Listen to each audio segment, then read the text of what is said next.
सबसे पहले आज का जो सबसे बड़ा जो फैक्टर है जो कि ग्लोबल मार्केट्स में भी देखने को मिला, उसकी वजह से काफी तेजी रही ग्लोबल मार्केट्स में भी, और आज इंडियन मार्केट्स में भी कुछ ऐसा ही हाल देखने को मिल रहा है। 26,000 के जो लेवल्स थे वो कहीं ना कहीं अब क्रॉस हो गए हैं सर। हम्म, यूएस फेड का आज एक बड़ा डिसीजन आना है, फेड रेट कट जो है वो पॉसिबल है। हम्म, 25 बेसिस पॉइंट वो कहीं ना कहीं फेड की तरफ से ऐसा माना जा रहा है कि 25 बेसिस पॉइंट तक के जो कट्स हैं वो देखने को मिल सकते हैं।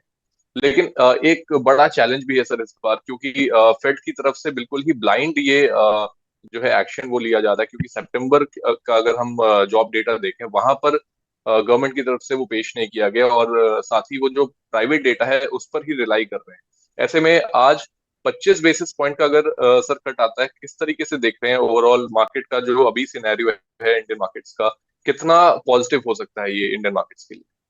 नहीं, जरूर पॉजिटिव हो सकता है। और फेड राइट। भी करेगी। आपने कहा कि डेटा नहीं मिल रहा है क्योंकि शटडाउन हुआ है गवर्नमेंट का। हम्म। पर फिर भी राइट। फेड के पास कई ऐसे टूल्स होते हैं जिससे वो मायना लगा सकते हैं कि क्या हो हम्म। रहा है ग्राउंड लेवल पे। तो ऐसा नहीं कि वो राइट। बिल्कुल ब्लाइंड है। हम्म। शायद मार्केट पार्टिसिपेंट्स के लिए एक ऑफिशियल खबर नहीं आ रही है, पर फेड को जरूर उनके जो हम्म। कहते हैं ना जासूस हैं सभी जगह राइट। होंगे। तो उसके कारण मैं मानता हूँ कि डेफिनेटली उधर लेबर मार्केट वीक ही है।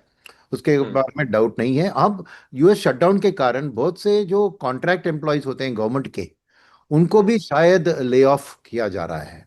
क्योंकि जो राइट। भी ट्रम्प के विरुद्ध है, यही मौका हम्म। है उनको कि उनको काम से हटा दे। तो जरूर इस शटडाउन का भी इम्पैक्ट एम्प्लॉयमेंट के ऊपर एक बुरा असर ही होगा। तो मेरे हम्म। लिए ये तो अब फ्रेड की ना जो बात है कि उसमें इन्फ्लेशन वर्सेस ग्रोथ में एम्प्लॉयमेंट का तीसरा एंगल जो है वो डोमिनेट कर रहा है।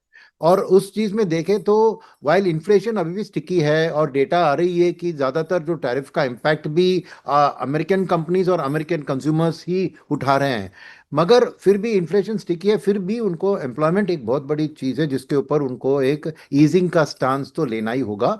तो मेरे ख्याल में हम्म। 85 बेसिस रेट कट होगा और मार्केट इसको हम्म। पॉजिटिव लेगी, क्योंकि इसके साथ होता है डॉलर की वीकनिंग। जो रेट कट राइट। होती है तो डॉलर की वीकनिंग होती है, तो नेचुरली एफआईएस तो यूएस में बैठे हुए हैं, उनको लिए हम्म। बाहर का करेंसी का नेगेटिव इम्पैक्ट कम हो जाता है। जैसे इंडिया राइट। जैसे इमर्जिंग देश में नॉर्मली हम्म। आपको एक डिप्रिसिएशन एक फैक्टर है जो उनकी रिटर्न्स को खा जाती है। तो हम्म। अगर उधर रेट कट हो रहा है तो जनरली वीकनिंग डॉलर के हिसाब से बाहर वाली निवेश उनको और फायदेमंद दिखने लगती है। तो डेफिनेटली उसमें और इंडिया की ओर पैसा आना, ऑफ कोर्स इंडिया compete करती है चाइना और साउथ कोरिया बिल्कुल। ऐसी मार्केट से एफआईएस के फ्लोज के लिए। वहां पर हमारे लिए जो अच्छे आंकड़े आ रहे हैं कि फेस्टिवल सीजन की सेल्स अच्छी है और हम्म। आरबीआई भी सपोर्टिव स्थिति पे है। तो उस चीज के कारण जो वैल्यूएशन के तौर पर हम महंगे दिख रहे हैं, मगर एक ग्रोथ हम्म। को अगर आपने उसको ले लिया और पीजी रेशियो जो कहते हैं, price earning related to growth, उसमें मेरे ख्याल में एक वैल्यूएशन मोर रीजनेबल लगेगी for the longer term FIs. So जरूर कुछ ना कुछ एक पॉजिटिव बदलाव अभी भी देख रहे हैं हम कि रिडक्शन हुआ है in terms of negative outflows of FIS धीरे धीरे।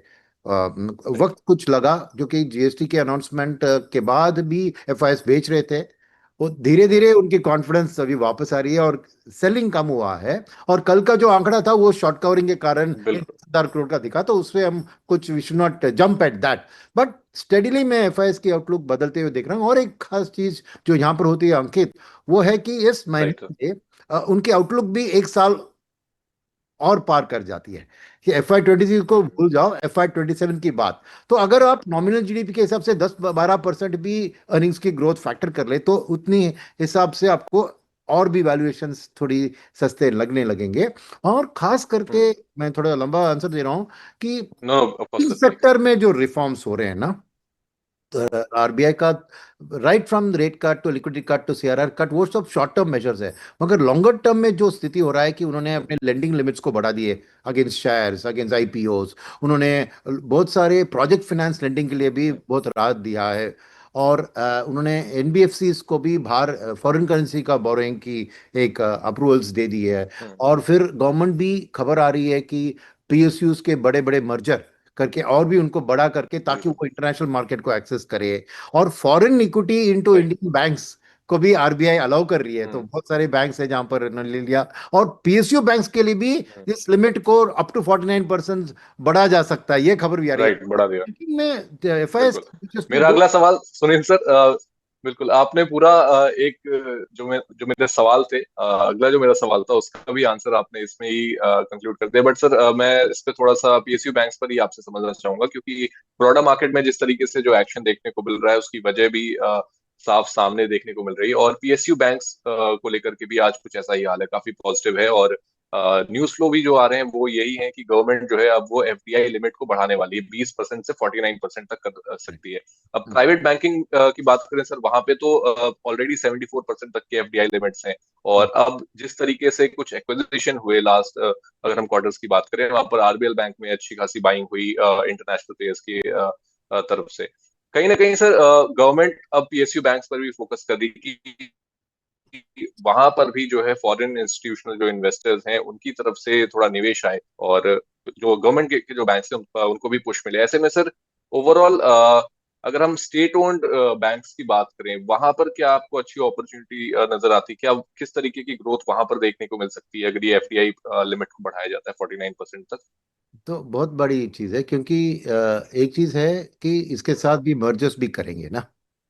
तो पीएसयू राइट बैंक सर। के जो बड़े बड़े बैंक को मर्ज करके उनको एक इंटरनेशनल साइज, ताकि वो हम्म। इंटरनेशनल मार्केट को एक्सेस करे वो साइज। तो एफआईएस के लिए भी बड़ी बैंक होगी, तो उनके लिए भी निवेश करने के लिए वो आसान होगा, क्योंकि उनके भी थोड़ी साइज की क्राइटेरिया होते हैं कि बहुत छोटे मोटे बैंक में हम्म। वो नहीं निवेश करेंगे। वन, सो ये वो एक पॉजिटिव स्टेप है। सेकेंड बात आप सोचेंगे ना, तो हम्म। ओवरऑल पीएसयू बैंक में आपको गुड बैंक बैड बैंक चुनने की जरूरत नहीं है, क्योंकि गवर्नमेंट अपनी मर्जर के हिसाब से बैड बैंक को गुड बैंक के साथ मर्ज कर देगी। तो शायद राइट। आपको शेयर प्राइस में बैड बैंक का और भी ज्यादा बढ़ सकता है पोस्ट मर्जर की सिनेरियो में। तो इसलिए आज आप एक पीएसयू बैंक को ब्रॉडर इंडेक्स के हिसाब से या broader portfolio of PSU bank बनाने से अच्छे है। खास करके खाली बड़े पीएसयू बैंक या अच्छे क्वालिटी वाले उनको चुनने की जरूरत नहीं है, क्योंकि अल्टीमेटली सब मॉडरेट अच्छे हो जाएंगे। वो सेकंड बात है। तीसरी राइट। बात है कि जो बहुत इंपॉर्टेंट बात है कि जो कंजम्पशन की जो बूम हो रही है, वो सब लोग मान रहे हैं कि आज प्राइवेट सेक्टर बैंक को ही और एनबीएफसी को ही वो ईएमआई बेस्ड लोन का फायदा मिलेगा, फलाना फलाना। मगर रियल चीज क्या है कि ये कंजम्पशन बूम के कारण आपको देश में कैपेसिटी यूटिलाइजेशन जब बढ़ेगी, तो प्राइवेट कैपेक्स का जो सिलसिला शुरू होगा, उस प्राइवेट कैपेक्स के जो एग्जीक्यूशन में ना आपको ज्यादातर स्मॉल एंड मीडियम एमएसएमई और एमएसएमई, जो कि लिस्टेड भी नहीं है स्टॉक मार्केट में, उनका काम राइट। ज्यादा होता है। उनको ही ऑर्डर मिलते हैं एग्जीक्यूशन का काम, एक्सपेंशन का। और उनको फाइनेंस करने के लिए प्राइवेट सेक्टर बैंक्स की दम नहीं है या एनबीएफसी की दम नहीं है। पीएसयू बैंक्स ही उन छोटे मोटे एंटरप्राइजेस को लैंड कर बिल्कुल। सकते हैं, क्योंकि उनके अनुभव है। 30-40 साल से वो इन सेक्टर को लेंड कर रहे हैं। और उसमें क्या है कि एक तो लोन ग्रोथ ही बढ़ेगी इनकी, और दूसरी बात है कि ये लोन अच्छे मार्जिन पे होते हैं, क्योंकि 13-14% पे ये लोन दिया जाता है। तो पीएसयू बैंक्स के लिए ना ही लोन ग्रोथ, बट आपको नेट इंटरेस्ट मार्जिन की भी वाइडनिंग पर थोड़ा मीडियम टर्म में लगेगा, क्योंकि कैपेक्स का साइकिल शुरू होने में शायद 9-12 महीने लग सकते हैं, उसके बाद 3 से 5 साल चलेगी। तो एक लंबी साइकिल चलेगी, बट उसमें पीएसयू बैंक्स का एक ईयर ऑन ईयर और quarter on quarter loan growth और मार्जिन इंप्रूवमेंट भी होगा। तो इसीलिए आज इस सेक्टर में निवेश करना एक मीडियम टर्म आउटलुक से मैं समझता हूँ बहुत अच्छा वेल्थ क्रिएशन आपको क्रिएट कर सकता है। चलिए, तो यहाँ पर मतलब पीएसयू बैंक्स की तरफ काफी ज्यादा अपॉर्चुनिटीज जो हैं वो यहाँ पर देखने को मिल रही हैं। और साथ ही जिस तरीके से ब्रॉडर मार्केट की भी हमने बात करी, ब्रॉडर मार्केट में बहुत सारे पॉजिटिव सेंटिमेंट्स इस टाइम पर बने हुए हैं। और लगातार अगर आज रेट कट देखने को मिलता है, सर दिसंबर में आरबीआई की तरफ से भी रेट कट जो है वो भी ड्यू है उस टाइम पर। अगर आज रेट कट देखने को मिलता है, क्या और ज्यादा दिसंबर में हमें आरबीआई की तरफ से भी रेट कट देखने को मिल सकते हैं? और क्या इसकी वजह से जो कंजम्पशन का जो पूरा एक सेक्टर है उस पर किस तरीके से आप इम्पैक्ट होते हुए देखते हैं सर? देखिए, बहुत जल्द है अभी कहना आरबीआई रेट कट करेगी, हम्म। क्योंकि उनको इन्फ्लेशन डेटा अपडेटेड चाहिए, इन्फ्लेशन का हम्म। आउटलुक एक्सपेक्टेशन की जरूरत होगी। और हम्म। ग्रोथ के नंबर्स भी अगर अच्छे चल रहे हैं तो रियली प्रेशर नहीं होगा। प्रेशर कहाँ से होगा कि फेड ने रेट कट कर दिया तो आरबीआई को मैच करने की एक प्रेशर होगी, राइट। राइट। मगर क्या है कि जब तक अपने देखना चाहिए कि ये टैरिफ का ये मसला वो हल हो जाएगा कि नहीं।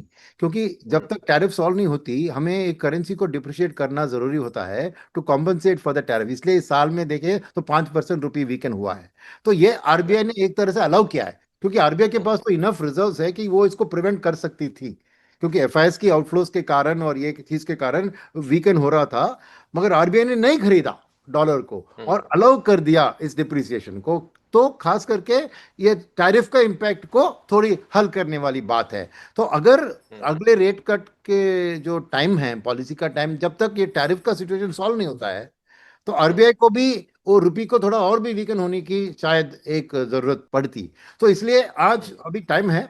तो बहुत दूर की सवाल है कि आरबीआई रेट हम्म। कट करेगी कि नहीं।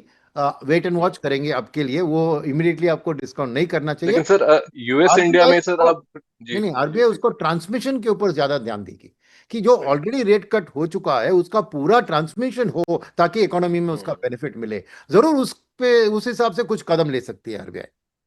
बिल्कुल। मेरा सर ये सवाल इसीलिए था क्योंकि ऑफ कोर्स जब भी फेड की तरफ से रेट कट किए जाते हैं तो एक कहीं ना कहीं प्रेशर भी बन जाता है कि अगर वेस्ट की तरफ से, वहां से फेड की तरफ से अगर रेट कट हो रहे हैं तो इंडिया में भी उस टाइम पर कंसिडर किया जाने लगता है। और ठीक है सर। देखिए, ये आरबीआई ने फ्रंट लोड कर दिया ना हमारे तरफ से, तो उन्होंने हम्म, 100 बेसिस पॉइंट तो फेड के ना कट करते हुए उन्होंने कट बिल्कुल। करा दिया है। तो वो फ्रंट हम्म, लोड कर दिया है। तो इसलिए हर बार हम्म, हम फेड को फॉलो करें ये जरूरत नहीं है। शायद आप हम्म, उल्टी तरफ सोचिए कि हमने रेट कट कर दिया तो हम्म। उसके बाद फेड ने फॉलो किया। ओके, चलिए ठीक है सर।